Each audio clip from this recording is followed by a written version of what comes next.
Hey, salut, bienvenue sur Aloron Science. Je te présente ici la règle de Hund. Alors, si tu as déjà travaillé sur les orbitales atomiques, tu connais maintenant les orbitales S, P, D, et tu sais qu'on les remplit dans un certain ordre, donc 1s, 2s, puis 2p, 3s, 3p. Et tu sais aussi que les orbitales S, il y en a une par niveau, des orbitales P, il y en a 3 par niveau, et puis les orbitales D, il y en a 5 par niveau. Eh bien, la règle de Hund, elle te dit que lorsque tu vas remplir ces orbitales, tu dois d'abord les remplir par un seul électron, et tu dois mettre les spins parallèles dans chacune des orbitales, avant de rajouter un deuxième électron par orbitale. Alors, le texte est compliqué, le visuel est beaucoup plus facile, regarde.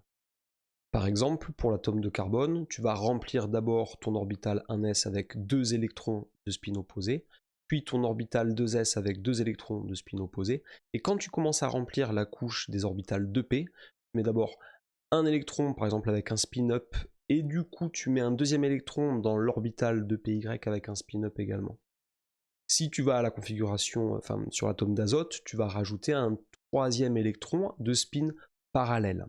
Si jamais tu voulais poursuivre, par exemple en allant vers le fluor ou vers le néon, eh bien tu vas rajouter des électrons cette fois-ci avec de spin down. Donc je vais te montrer quelques exemples ici.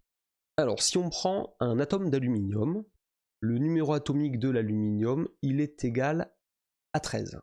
Donc tu vas pouvoir représenter l'orbital 1s, 2s, puis la couche 2p, puis 3s, puis la couche 3p. Donc ça va te donner ici 1s, 2s, 2p, 3s et 3p. Et donc là je vais remplir avec 13 électrons. Premier électron ici, deuxième électron ici, troisième électron, quatrième électron, puis 5, 6, 7, 8, 9, 10, 11, 12 et 13.